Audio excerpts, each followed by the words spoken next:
Flamengo! Agora já sabendo mais ou menos o que ele fez naquele ponto ali, você imagina que você consegue antever isso já pensando na próxima partida e para que o Flamengo não caia nos mesmos problemas que esse sistema, essas mudanças que ele impôs, acabou dificultando na última partida? Obrigado. A partir de amanhã começaremos a preparar, estudar e trabalhar o jogo contra o Estudiantes. Claro que tentaremos corrigir todos os aspectos onde eles conseguiram nos machucar um pouco nessa nossa saída de bola, na saída de bola deles, e corrigiremos a partir de amanhã. Hoje ainda é jogo do Vasco.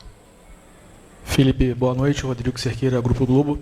Você sempre deixa claro em semanas de clássicos que é um jogo que tem ingredientes a mais do que as questões técnicas, táticas. Envolve muito a questão mental.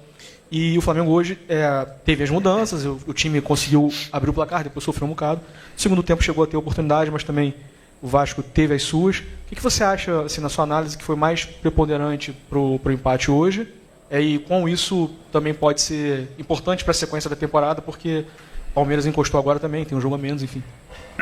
Bom, primeiro que, como você falou, um clássico é um jogo diferente, tem uma atmosfera, um clima dentro do campo diferente. E começamos o jogo muito bem, controlando o jogo, encontrando os espaços, encontrando as soluções e saindo bem da pressão até fazer o gol.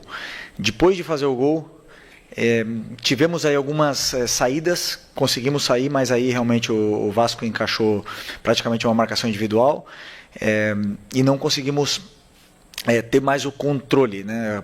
A partir desse momento começamos a acelerar um pouco demais o jogo, perdemos um pouco o controle e foi o melhor momento talvez do Vasco no jogo, o momento que eles foram superiores, depois do nosso gol, mas não criando chances, senão criando muito volume de bola parada, faltas laterais, escanteios, e até empatar o jogo com esse escanteio. Depois voltamos a retomar o controle, tivemos mais posse de bola no campo deles. Eles são um time que se fecham muito, voltam os 10 atrás da linha da bola em bloco baixo, praticamente fechados na área, então não é fácil entrar. E a partir daí eles começaram a jogar simplesmente em transição, em lançamentos longos, né? E foi isso praticamente o restante do jogo. Posse deles na área deles e com muitas ligações diretas, depois com perda da bola tentando contra-atacar. E essa foi a tônica do jogo. Tivemos chances claríssimas para fazer o segundo gol. Eles tiveram, como você falou, algumas chances, nenhuma claríssima. E acabou que é um empate. Num clássico, como nós não contávamos, queríamos vencer o jogo, mas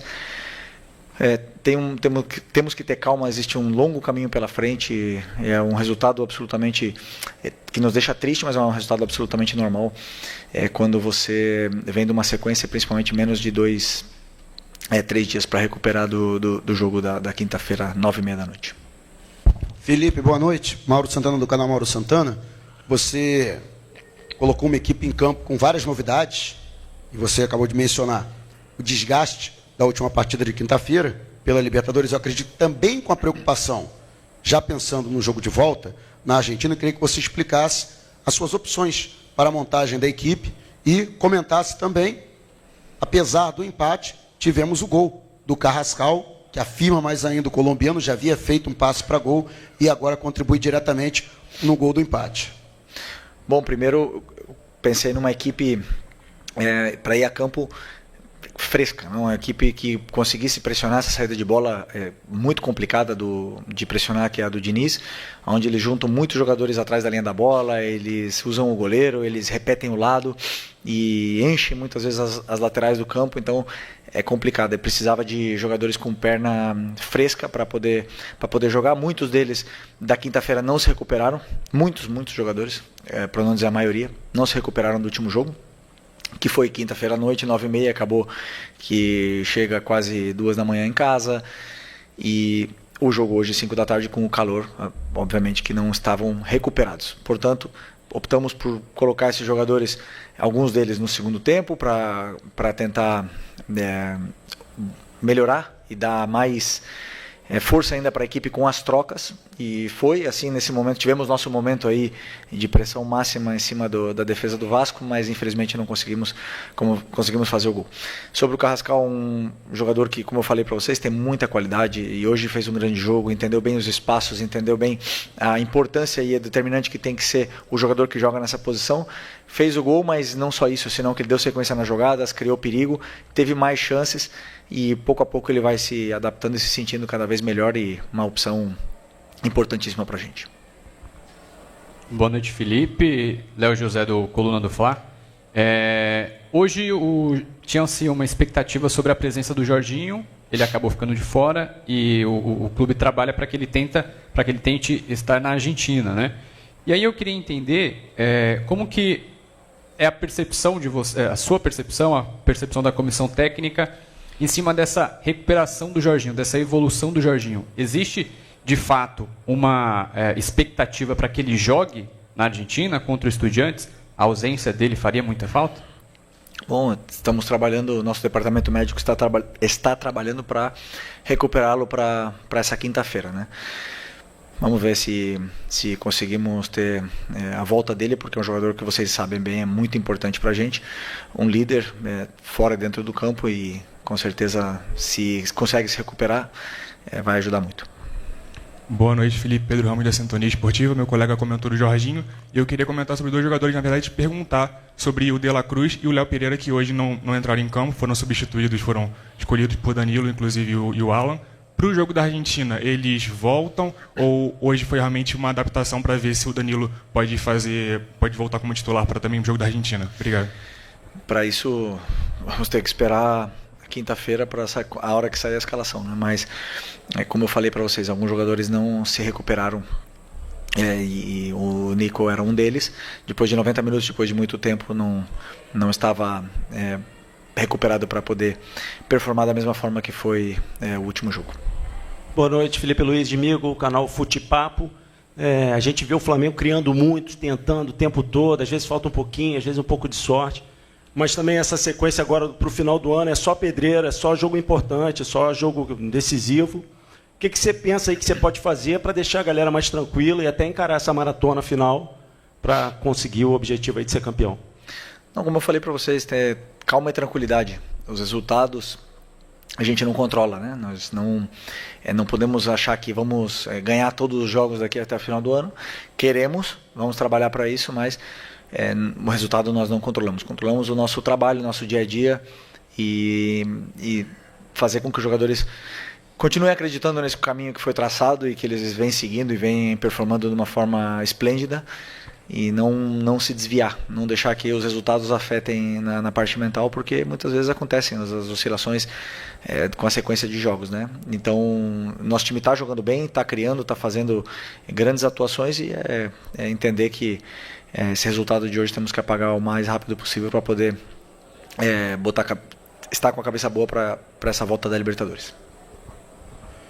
Felipe, Isaac, Flavoz, hoje você mencionou a questão do fator calor, a questão também da renovação dos jogadores, mas eu observei uma questão um pouco diferente na proposta de jogo do Flamengo. Hoje o Rossi, ele deu mais chutões para frente, procurando jogadas mais nas laterais, com os jogadores tentando quebrar a barreira do Vasco, e um meio de campo hoje também que não conseguia fazer muita ligação. Era realmente muito da defesa para o ataque.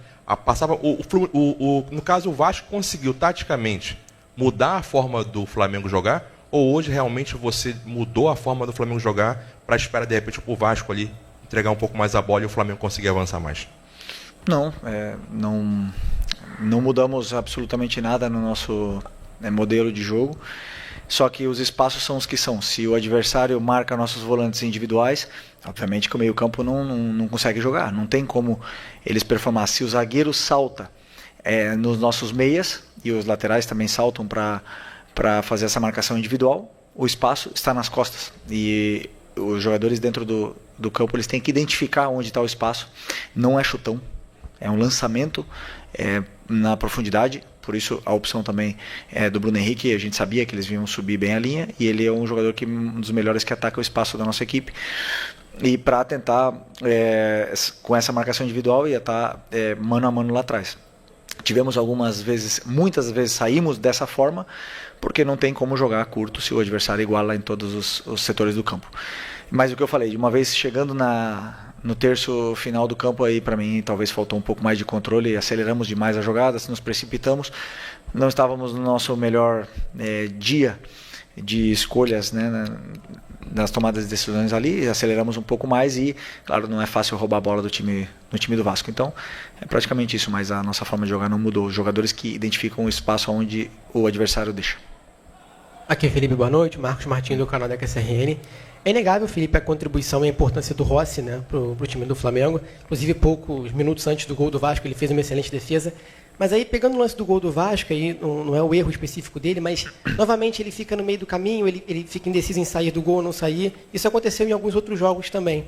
Como você e a comissão técnica enxergam essas situações do Rossi nessa dificuldade de sair do gol em algumas ocasiões? Não, eu não vejo dificuldade. Eu vejo que um goleiro que arrisca e sai do gol aonde o treinador dele pede para ele fazer isso, claro que em algum momento pode acontecer de ele ter dúvidas, de errar. O que nós temos que fazer é continuar trabalhando esse momento do jogo, que é a bola parada defensiva, para poder corrigir esses erros, né, que você bem citou, porque ele é uma peça muito importante nessa nossa bola parada e tenho certeza que vamos ajustar. Olá, Felipe, aqui, tudo bem? Boa noite, Júlio Miguel Neto, da Rubro News TV. Ainda falando sobre a situação do Nico Dela Cruz, ele teve uma inatividade importante, né, e ficou fora das últimas convocações do técnico Marcelo Bielsa.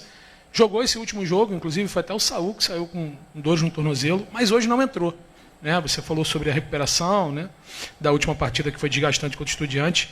A não entrada do Dela Cruz também pode ser uma preparação, justamente se caso o Jorginho possa não vir atuar contra o Estudiantes, porque o Nico já não é de hoje que vem sofrendo com essas questões físicas. Um jogador tão importante quanto ele, mais uma vez, fica de fora, né? Ele não entra, não joga. Foi assim contra o Juventude, e aí você escalou ele contra o Estudiantes, e assim hoje contra a equipe do Vasco da Gama.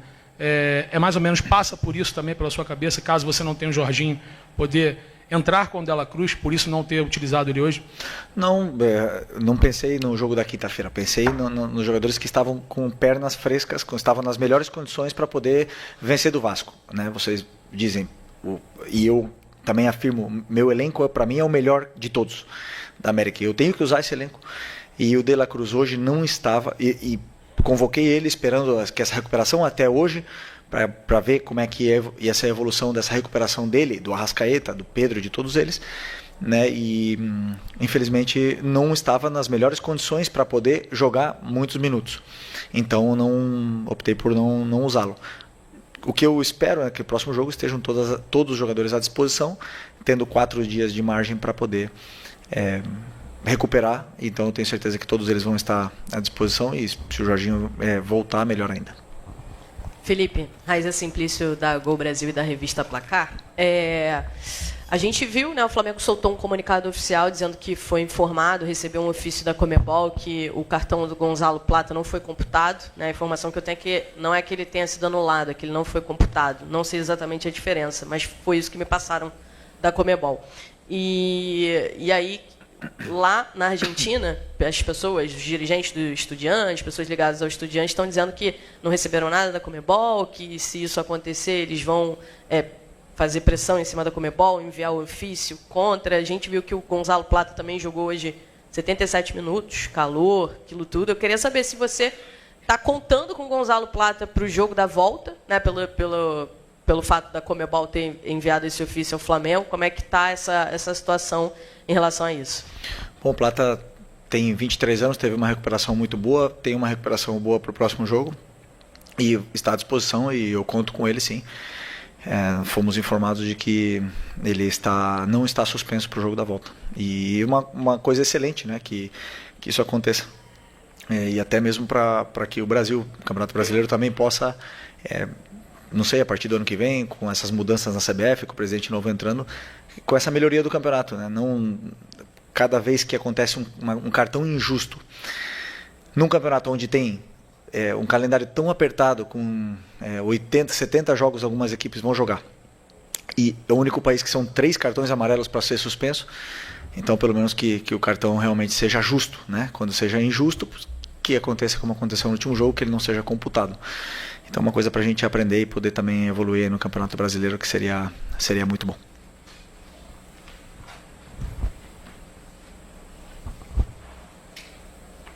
Sou eu? Vai lá. Thiago? Sou eu.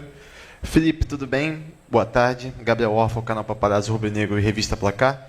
Felipe, o Flamengo tem 2 jogos importantes agora na sequência, contra o Estudiantes quinta e domingo contra o Corinthians. E o Flamengo dessa vez vem com uma logística diferente do habitual, né? O Flamengo, na véspera do jogo, costuma treinar de manhã no Ninho e viajar à tarde. Agora o Flamengo treina terça no Ninho, viaja para a Argentina, tem treino no CT do Defesa e Justiça, depois vai para São Paulo direto, treina no CT de São Paulo. Como é que você enxerga essa mudança na logística do Flamengo? Você acha que isso dos jogadores estarem só entre si, junto com a comissão técnica, também pode ser essencial, talvez para uma concentração maior nesses 2 jogos que podem ser tão importantes aí ao longo da temporada? Obrigado. Não, acredito que a parte da logística foi muito bem estudada e muito bem feita, está sendo muito boa em todo esse campeonato, onde temos que agradecer muito, porque o que nós esperamos é que os jogadores, com as viagens e com a sequência de jogos, eles cheguem e entrem no campo o melhor possível, mais saudáveis e o mais, talvez, como eu venho citando, frescos, né, para entrar no campo. E a escolha por essa logística foi por isso, para que os jogadores pudessem ter uma recuperação completa da viagem, para que pudessem ter uma recuperação completa e não carregar muito de aeroporto, ônibus em todas as viagens, porque seriam muitas viagens e poucos dias para recuperar de um jogo para o outro. Então optamos por essa escolha que na mente é a melhor. Felipe aqui, boa noite. Felipe, pensando um pouco nessa maratona de jogos, né, e eu queria voltar no assunto bola parada, porque o gol que o Flamengo toma hoje de empate é muito parecido do gol que tomou contra o Ceará, que também foi um empate, ficou 2 pontos ali pelo caminho. Flamengo que briga ponto a ponto aí com Palmeiras e com Cruzeiro. O que você pensa em consertar, principalmente nessas bolas paradas, para que o Flamengo não deixe mais esses pontos pelo caminho e não perca mais esses pontos de agora para frente, já que todos os jogos aí, tanto da Libertadores como também do Brasileiro, são importantes. Obrigado. Bom, a bola parada, como todas as outras fases do jogo, são treinos, trabalhos e correções e correção dos erros e melhorias. Então agora nós vamos estudar, junto com a comissão, estudar o que aconteceu, o que vem acontecendo. O nosso time é muito sólido na bola parada. Você citou esse gol do Ceará, esse outro gol, mas tomamos poucos gols de bola parada e realmente fizemos muitos gols de bola parada. Temos que continuar insistindo, correção do erro para poder sempre evoluir em cima de cada jogo que vai passando. Boa noite, Felipe. Aqui. Boa noite. Cidão Marinho da Litoral News. O Flamengo perdeu 4 pontos para o Vasco no Campeonato Brasileiro, foram 2 empates. É um duelo de uma equipe que briga na parte de cima contra uma equipe que briga contra o rebaixamento. Você acredita que, com base naquilo que não pode perder de equipes da parte baixa, é algo que acontece porque é um clássico, e aí teve aquela discussão no início do ano, se era um clássico, se não era mais um clássico, ou a qualidade do elenco do Vasco também entra em ação para que esses resultados possam ter acontecido, de 4 pontos perdidos pelo Flamengo? Primeiro que o Campeonato Brasileiro é muito competitivo, é muito difícil vencer no Campeonato Brasileiro. Não sei, eu vi agora no celular que o Corinthians perdeu para o Sport, que é o último. É muito complicado, tem viagens, tem vários inúmeros outros fatores, tem jogadores grandes, o Vasco se reforçou agora nessa janela, o treinador do Vasco todo mundo conhece o difícil que é jogar contra o Diniz, o tanto que ele melhorou essa equipe. E o fator clássico, Flamengo e Vasco sempre vai ser clássico, sempre. E existe essa atmosfera, esse ambiente diferente que muda os jogadores e faz que o jogo seja mais aberto, no caso, como foi o jogo hoje. Então, infelizmente perdemos aí, como você falou, 4 pontos, mas é uma maratona, ainda são muitos jogos pela frente. O que nós temos que, como eu falei, é não entrar em desespero em nenhum momento, ter calma e tranquilidade, que os tropeços podem vir, mas o que o time tem que manter na solidez, porque o resultado a gente não controla, e sim a nossa performance, que estaremos sempre mais perto de ganhar se a gente joga da forma que a gente sabe. E esse é o caminho agora com essa sequência de jogos que vem pela frente. Flamengo!